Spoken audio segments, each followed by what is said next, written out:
Good evening, everyone. This is Dolores Cannon again with the Metaphysical Hour. And I'm back live tonight. You know, last week I had my class, and so I wasn't able to do it live, so they used programs out of the archives. But now tonight we're live again, and I've got a special guest on tonight. What we're starting to do now is I am beginning to book some of the ones that the authors that we are just now publishing. So we're going to be a lot of new people that you haven't even heard of before. Let me give out the toll-free number first in case if somebody does want to call in and ask questions. Okay, the toll-free number is 877-876-5227. 877-876-5227, in case anyone does want to call in and ask any questions. And now speaking to my guest, if someone does call in, they make a little beep. Sometimes it's a little hard to tell, but then we'll know somebody's on the line. Okay, my guest tonight is Antoinette Lee Howard, and she is in Arizona. And we are just publishing her book. It's coming off the press now. But Antoinette, you're there, aren't you? I certainly am, and I'm glad to have the chance to talk with you, Dolores, and with your audience. Okay. Because, like I said, we're starting to do some of the new books that we haven't had the authors on here before. And, you know, the subject tonight is going to be about fear. And I know, you know, when somebody hears that word, it really causes a reaction in people. You know, as writers, we know the power of words. And sometimes just to hear the word fear is kind of like an icy hand on your heart. And when I go through hundreds of manuscripts that are submitted to me all the time for publication, and I pick the ones to publish. And when I first saw this book, the title is Journey Through Fear. I think I had the same reaction a lot of people do, was I don't know if I want to write about that subject or to publish that subject. But whenever I read the book, it's really a very beautiful book and has a lot of very important points. But first, Antoinette, I want you to tell everybody about yourself. Let's give some of your background. Sure, and I definitely agree with you, Dolores. It isn't a subject I would have chosen. This is a channel book, and it was it came at a time in my life when I didn't necessarily want it. Well, whoever wants to really hear about fear. In fact, I think it's so much a part of the human condition, and it's nothing we ever really talk about, even often to one another, and particularly men. I think men are often, you know, enjoined to keep a stiff upper lip and so forth. As women, we can maybe talk about it a little bit more, but I don't think we talk about it either. So yes, I was in a really tough spot in my life. Specifically, you asked me about my background. I am a writer and a painter, and I was actually, when the book began, as I said, it is channeled. I was at an uncomfortable spot, I guess we can say. My husband had died very suddenly in his mid-50s, and we were both working, but we had a dream together to travel the country and write travel articles. He was a photographer, a news photographer, and I a writer and a painter, and we figured we could make it work. Well, of course, he never had the chance to do that, and I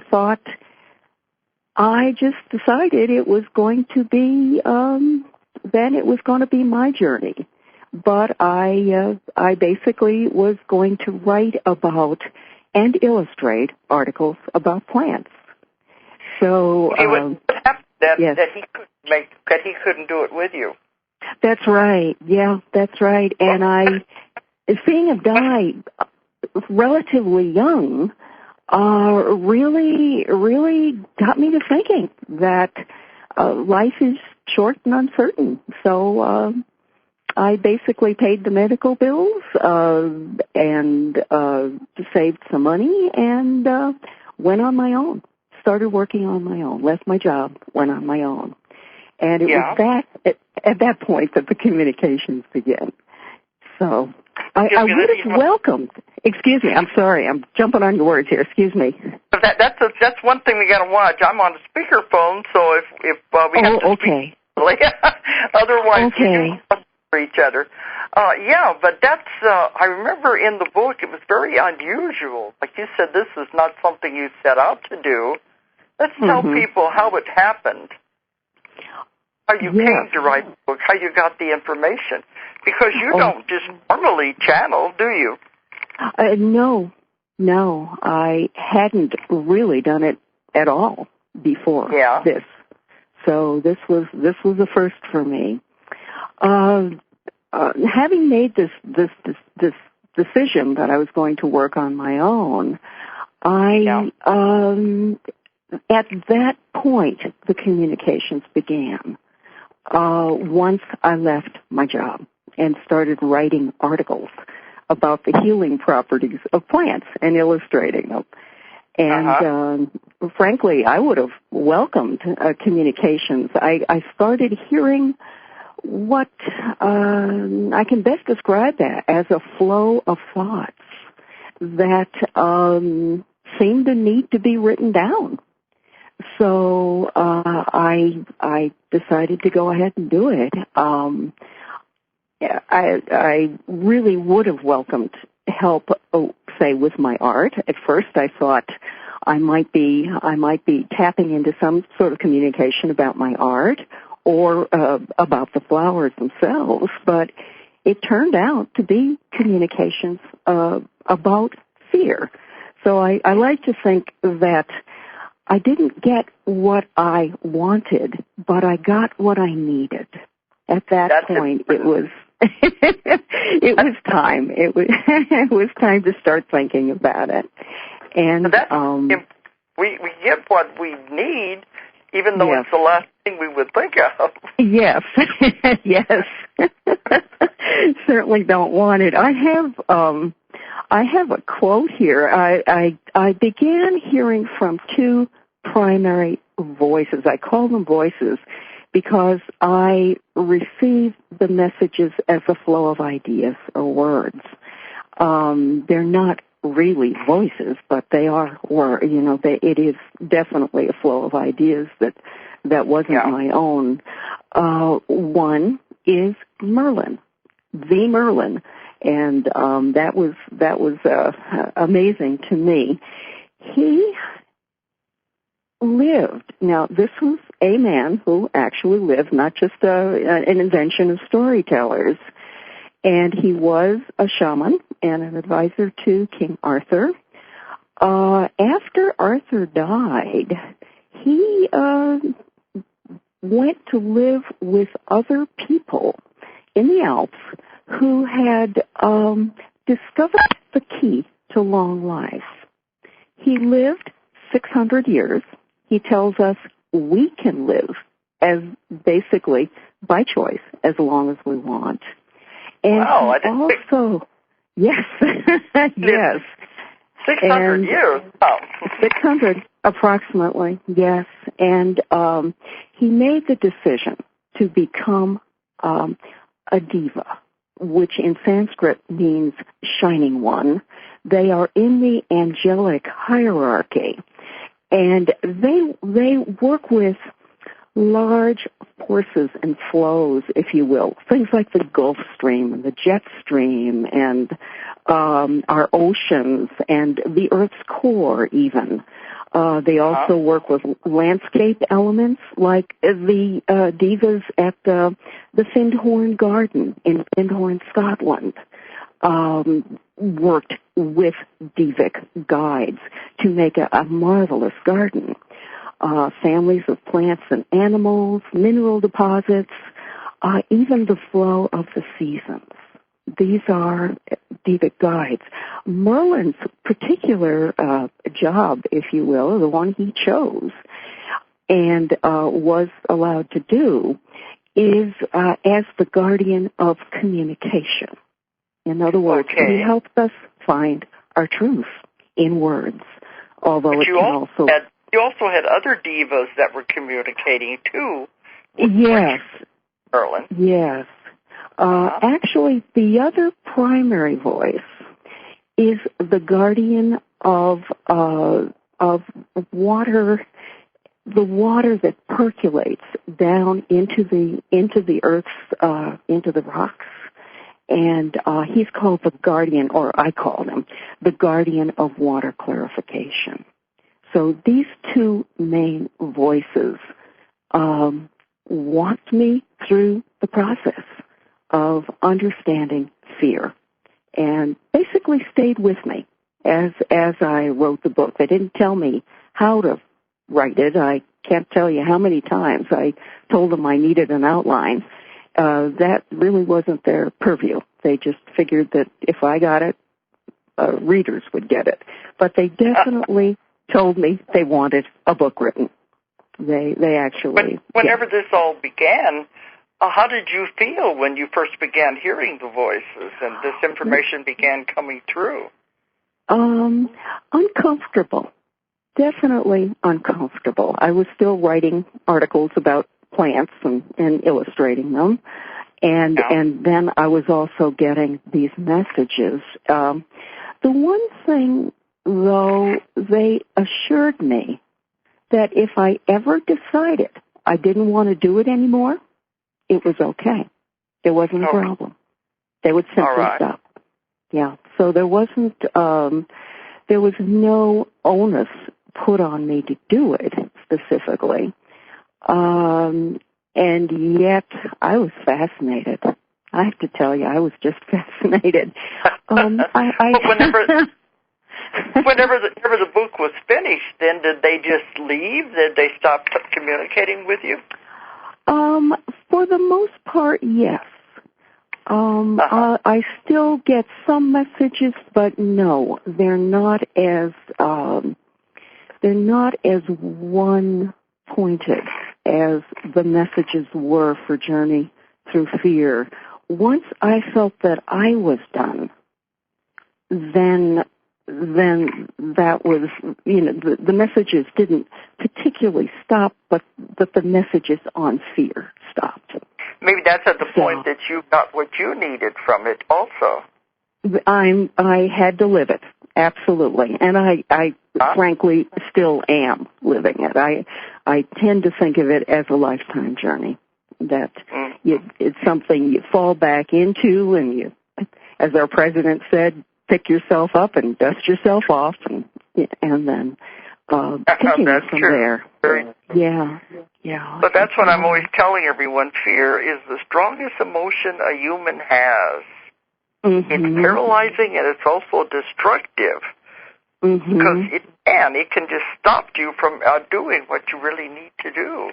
Yes. It's important to understand what it is. Mm-hmm. And I think you've done a wonderful job here writing about it. Let's go ahead and talk about then some of the things that they told you they wanted you to write about fear. Yes, sure. I'd be glad to. The first thing I think is an important place to start is defining fear. And because it's nebulous. We know what it is. We experience it, that tightening in the chest or the belly, or generally in that area anyway, although people may have it in other areas.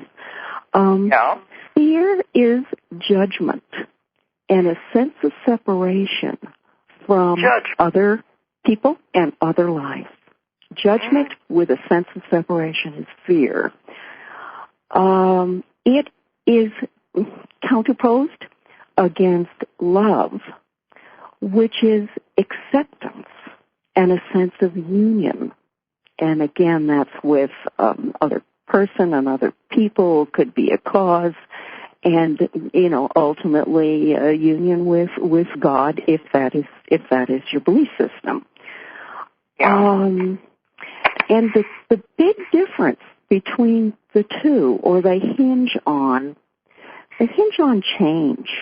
Anytime change comes into our lives, and that could be, the least little thing, my TV breaks or something like that, to life and death. Any change, big or small, can trigger, I should say, fear.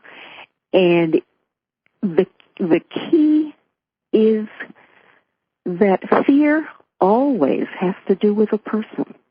Always. Even if you think it's a huge, great, big, global warming, who would you even begin to blame for global warming?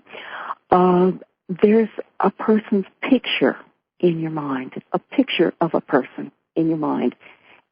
If you're judging that person, the key is impersonalizing, calling global warming, the result of a way of thinking, rather than, say the CEO of a large polluting corporation.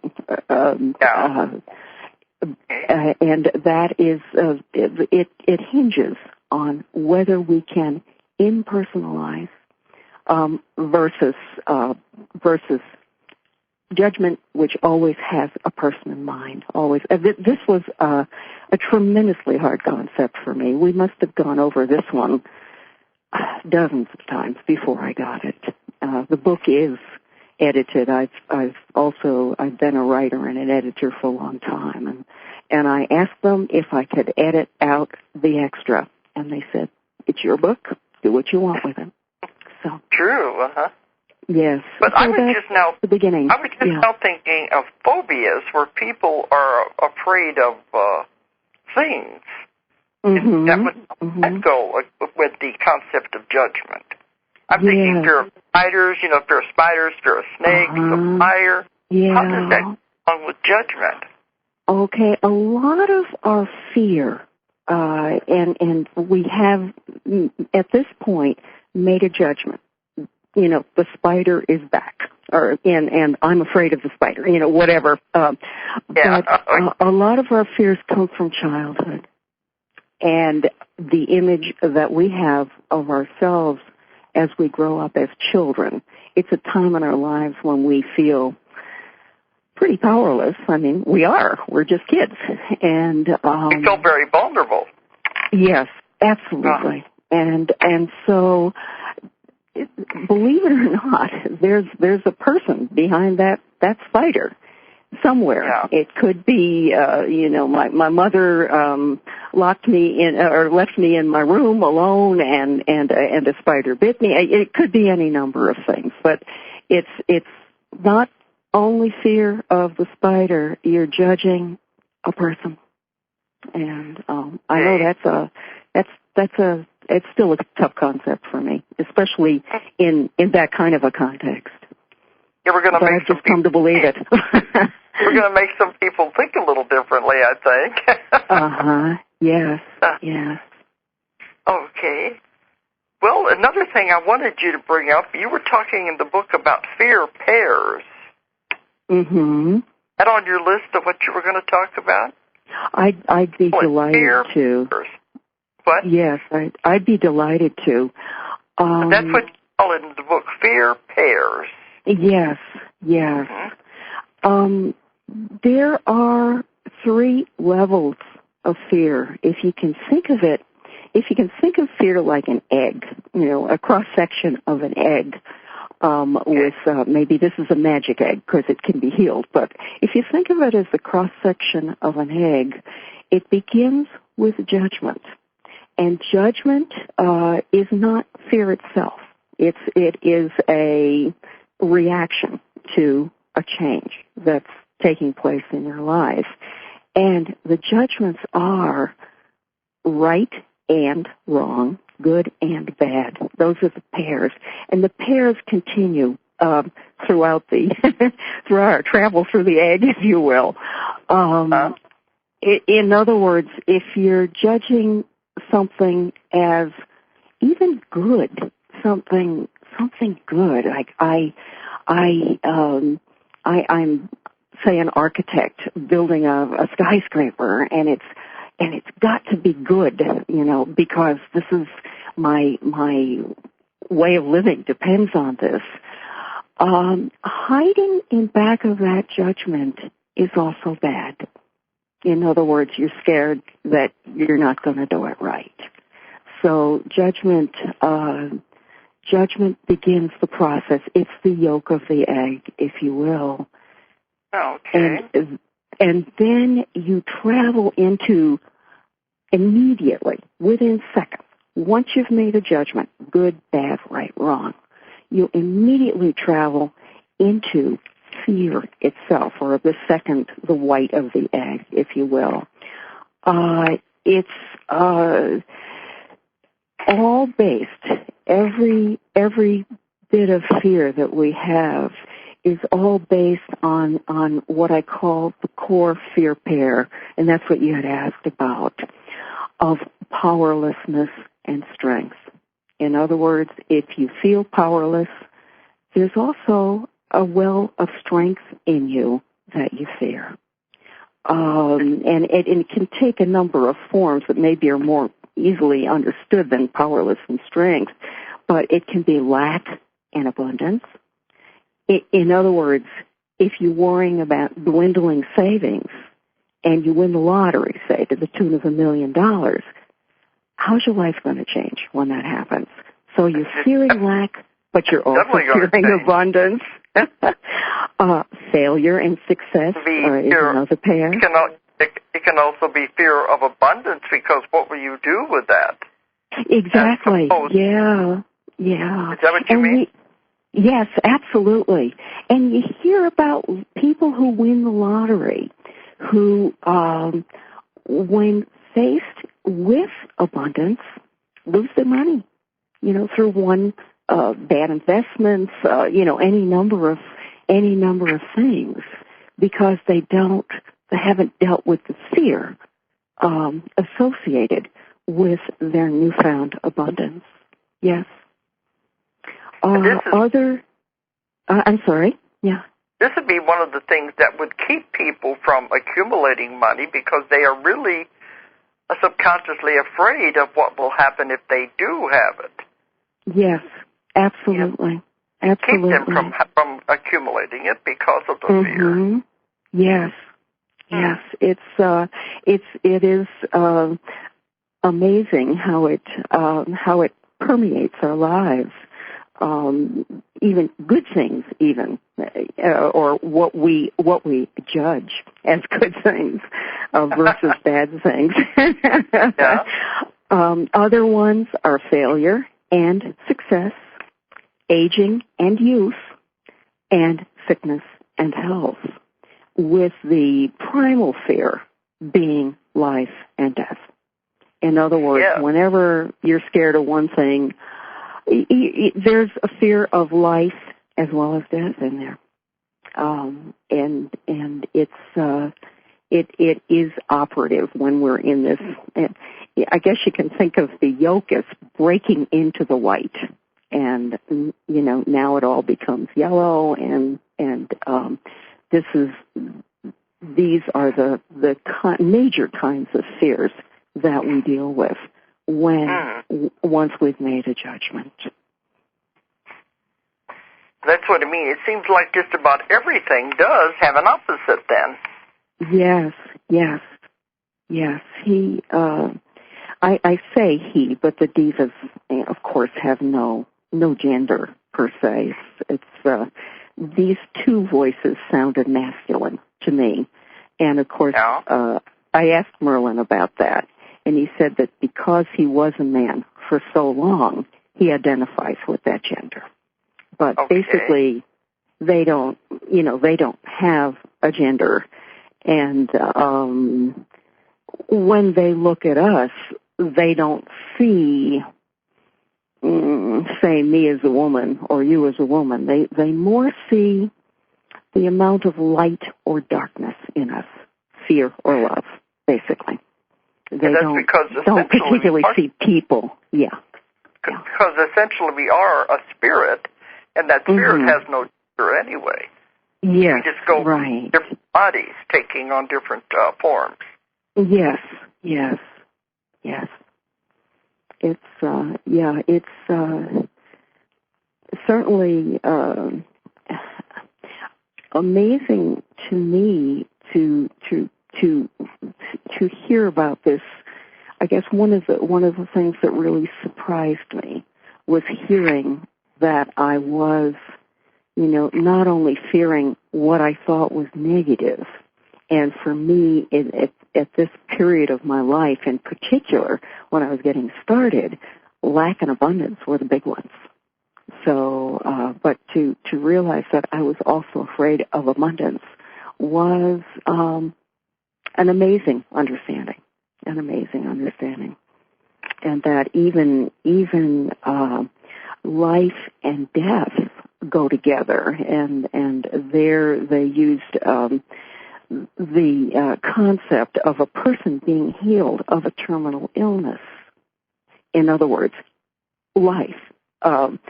In this case, yes, the fear of death wouldn't have to be faced, but what kinds of issues do you face when you suddenly face life again? When you thought, and when those who are near and dear to you thought you were going to die, do they begin?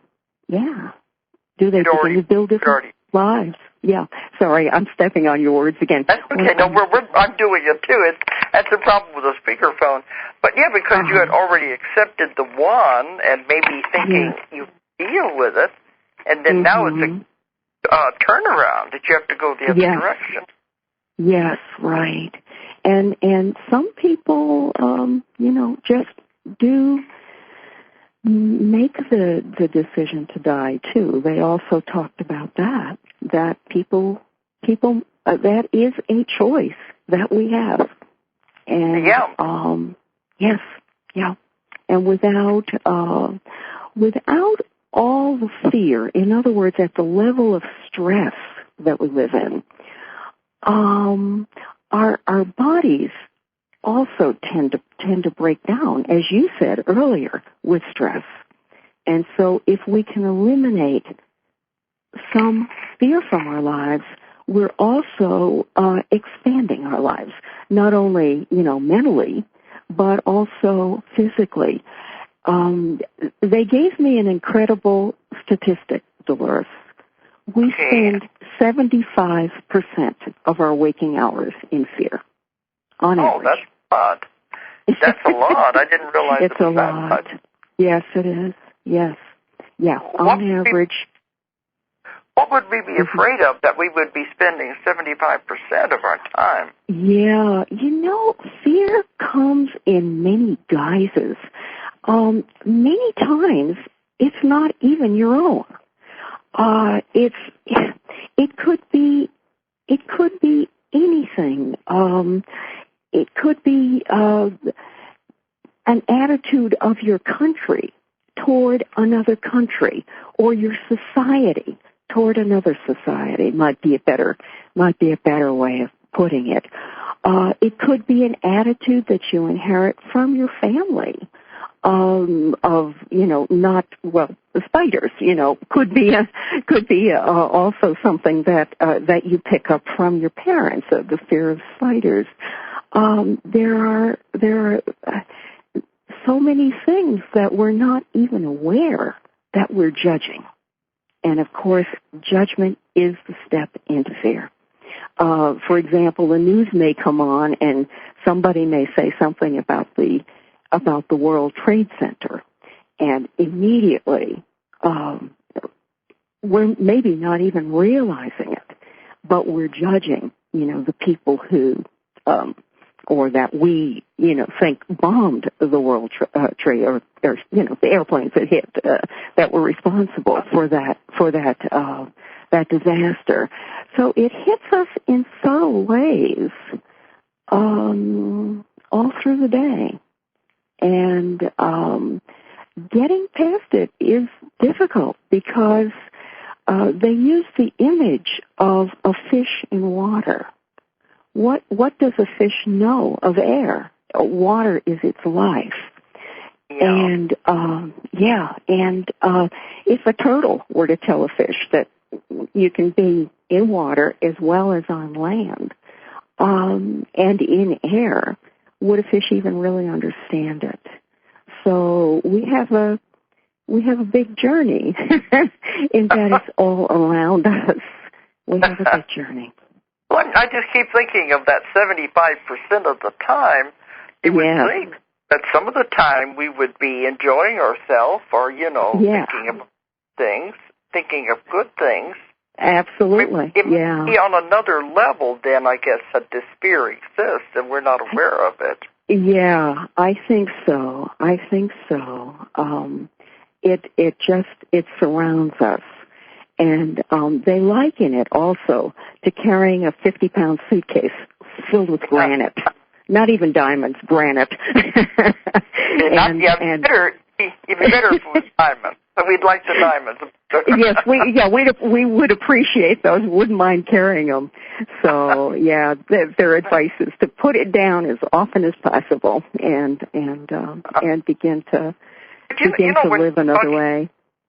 When you were talking about the fear pairs of how we're afraid of either one, even the polar opposites, isn't there a neutral ground where we could exist without being afraid of, the one or the other?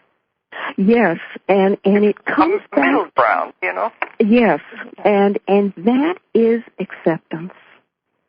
In other words, if you can they throughout the conversations, they helped me to understand ways that I and I hope readers can go past fear, particularly when you're in this, the yellow has gotten into the white of the egg and you're living in fear.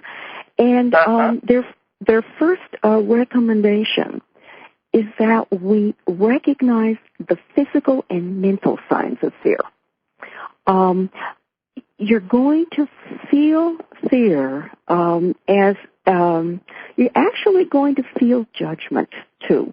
When you make a judgment, there's a subtle tightening, and it varies from person to person, but generally it's in the area between the abdomen, the stomach, perhaps the chest area. You can begin to feel a little tightening. I myself notice it when I get to the fear spot. I don't often notice judgments, but I do notice this tightening, and for me, it's in my stomach. I'll notice a tightening in my stomach along with a feeling of fear. And that's actually the first sign.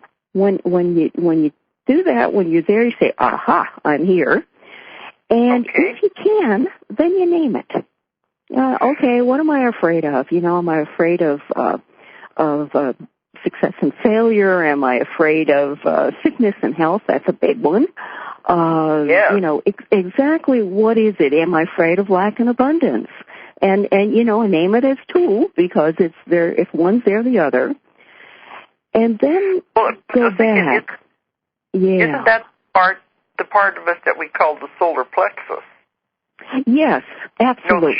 That would be that area. The third chakra, right? Yeah. That's a big place to feel it.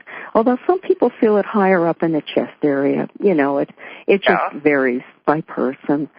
And so at that point, you begin dismantling. You just say, okay, what is it I'm scared of, and what judgment and what person is behind it? That's the hard one to find. And at that point, if you bring it to light, it goes away. It's like many things, once we acknowledge them, they begin to become less prominent in our thinking. And with luck, we can all stop fear at that stage at which, the judgment has been made, and now we're in the white of the egg, which is all tainted with the yellow of the judgment, because there's the third stage of fear too, and that's the fear behavior. And that's where we get into wars and, every schoolyard fights and everything else. There's the behaviors. You can I guess it's still using the concept of the egg. At that point, the shell has broken, and we begin to affect other people with what are called the fear behaviors. And again, these are they have the word "and" between them. If you're angry, you're also depressed. If you're trying to control your world, you're also feeling like it's victim. There's a third one called the whirlwind, which is tends to be my personal favorite. I'm sorry to say, it's when you're busy to the point of exhaustion, and then the other side of it is depletion. And then there's. You mean you're trying to keep so busy so you won't think about it? Exactly. Okay. Yes. And then the fourth one is living in the past or the future instead of the present. And, okay, explain that. Yeah, that is was a hard one for me too. Merlin gave me a couple wonderful stories. And, I can read them if you'd like me to, or otherwise I can just tell you about them. Yeah, just go ahead and tell us. Okay. Okay. One was what he called the knight's story. And this had to do with a knight in King Arthur's, a member of King Arthur's Round Table. And this man, called Thomas, was sure that the Holy Grail was in the British Isles. And so he put on the robe of a mendicant monk and traveled the British Isles to find it. Now, Merlin doesn't particularly thinks of the Holy Grail more as a symbol rather than a reality. But that being said, this man Thomas did not feel that way. He felt it was a reality. And in a little church in Scotland, he found what he thought was the Grail. In fact, he saw a miracle performed with it. And at that point, he began to have second thoughts. And so he told the priest that he should be very careful of this very sacred cup because someone could come in and steal it. The priest got scared, went into fear, told the sheriff, and the sheriff arrested this knight. Now begins some political intrigues. Thomas was a bargaining chip.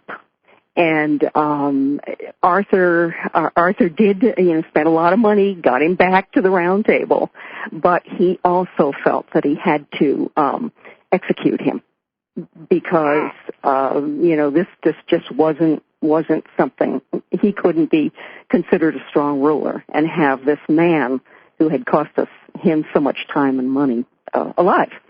Well, Merlin stepped in and spirited Thomas away.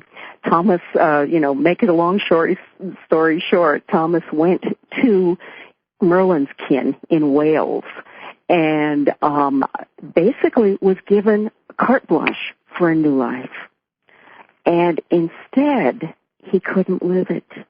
He basically retreated into himself, into drink, into thoughts of grandeur about how Arthur was going to come and rescue him and he would have a change of heart and so forth, and basically died a broken man with one bright spot, a young boy who served him like a son. And when Thomas died, no one ever believed him in Wales. They just didn't believe him. They didn't believe he was strong enough in mind or body to have ever been a Knight of the Round Table. And so he died a forgotten man, and the young boy who had served him like a son took what he had, took what Thomas's gifts were to him in the form of these stories of the olden times, and became a troubadour. So that was the man who lived in the past. And he gave another story of a man who lived in the future, on the basically on the Santa Maria, coming to the New World, and a sailor who he knew the world was round because he'd been a sailor all his life, but he retreated into the old fears that were prevalent in the time of the world being a rotating platter and there being a great big waterfall. So instead of enjoying his journey to the New World, he kept waiting for the waterfall. He was on the journey of a lifetime, but he didn't live on that boat. He lived in the waterfall, which of course wasn't there, but that's 20/20 hindsight, He was living. He wasn't living in the present. Neither one of them were in the present. They're living past or the future. Yes, right. We know so many people like that in our own lives that all they talk about is what they had done, who they were, in the past, and yet the future, the present is slipping away because they're living in the past. Yes. And or what I will someday in the future, and so I see what you mean, and they're not really living at all. No, they're not. And that's one of the fear, the major fear behaviors, and of course anger and depression and control and victimization are other big ones. Those are the two that tend to more spread out into the world, and in countries or in, big organizations of many kinds. You find people dealing with control and also, with anger and retaliation and so forth. And those are fear behaviors. Yeah. That's one of the things that I write and lecture about, too, is that I tell people not to buy into the fear tactics that are on TV. We hear all the time. They keep talking about the economy is collapsing, the stock market, and all fear tactics. And you don't have to buy into that. We surely don't. You can look at it, but you don't have to say, oh, my gosh, I'm going to lose everything because everything is collapsing around. It's a choice which way you want to go. Exactly. And if you can somehow impersonalize it and just say, well, instead of say blaming the company or the president or, whatever picture is at the base of the initial judgment you made of bad, if you can impersonalize it as saying, this is something that's happening now. It's all people have everything in them. We have, the divas call us, the greatest saints, as well as, we're Jesus Christ as well as Attila the Hun. We have those dualities within us. And if you can somehow go beyond those, that's the key to finding a sense of freedom from these fears that just say, well, it's part of the human condition. What am I going to do about it? They used what I thought was a good example. Hurricane Katrina in New Orleans caused so much damage, and I believe it was the Guardian of Water Clarification was talking about that in terms of if you don't go beyond a judgment of, say, you can judge any number of things. The government is one for not going in quick enough or not doing things, basically, once you make a judgment and you're also seeing a person when you think of the government. It isn't just a nameless government. It's you also kind of stop yourself from helping. In other words, the people who could, go to New Orleans and help the people there clean up the city were those who could say, okay, this is something that happened. I'm not blaming the government. I'm just going to help. Because sometimes we use blame and fear as a way not to do anything. We just sort of, we just sort of sit there. That's one thing that I would talk about. We do create our reality. We create our world we live in, our own personal world. And that's why I said, you want to buy into this fear and make your world a negative world, or do you want it to be a positive world? Yes. We have enough power to do that. Yes, we just don't realize. We don't understand the power we really have.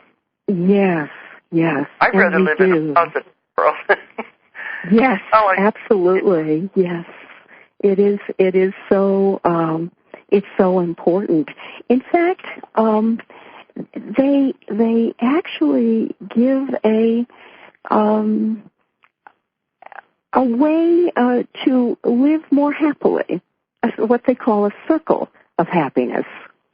And I thought it was helpful enough to me that I put it in the book too, as a way, as a way to live. And one of the really important things is one of the littlest things, to smile. What's that? Merlin made the point that our smile is the body working as a teacher to the mind to say that there's nothing that's dangerous or disastrous or anything else out the door right now. Yeah.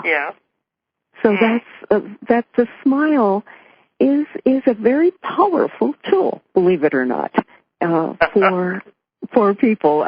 It's something or at least I anyway, totally overlooked the value of the body teaching the mind. And another one, of course, is blessing.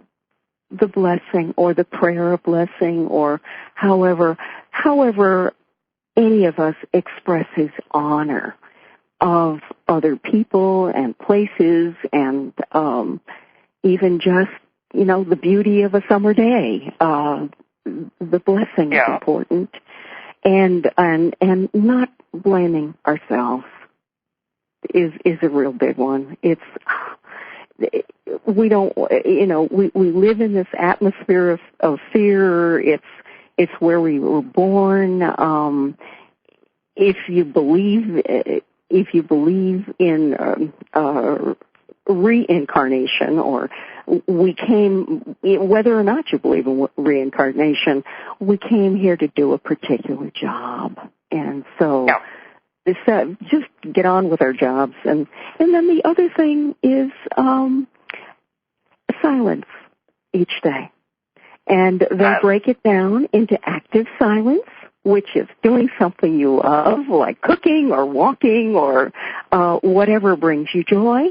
And then reflective silence, which can lead to meditation, but it also can be something as simple as reading a good book. Or reading some uplifting book, whatever it is. But they suggest that we put silence into our lives each day too, and as a way of expanding. They're simple things, but they're very important things. That get overlooked, because that's what I said. The fear is paralyzing, and then you don't grow.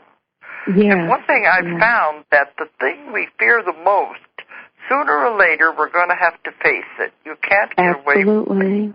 And then either conquer it or it conquers you. And which way do you live? Right. It does. It is there. You're right. And it's a test, and eventually we have to face it. So Yes. It's better if we can recognize that.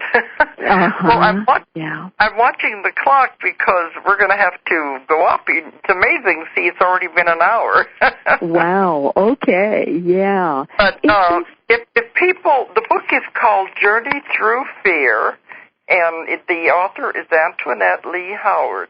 If anybody wants to contact you, do you want them to contact you directly, or do you want them to go through us? How do you want them to do it? Oh, okay. I have a Yahoo address. Okay, you want to give out? Yeah, sure. Be glad to. It's Devic, D-E-V-I-C, messages, all one word, Devic messages at yahoo.com. And I'll be happy to answer emails, sure. Devos, D-E-V? D-E-V-I-C. M-E, Devic, yes, messages. Messages. A plural on messages, yes, at yahoo.com.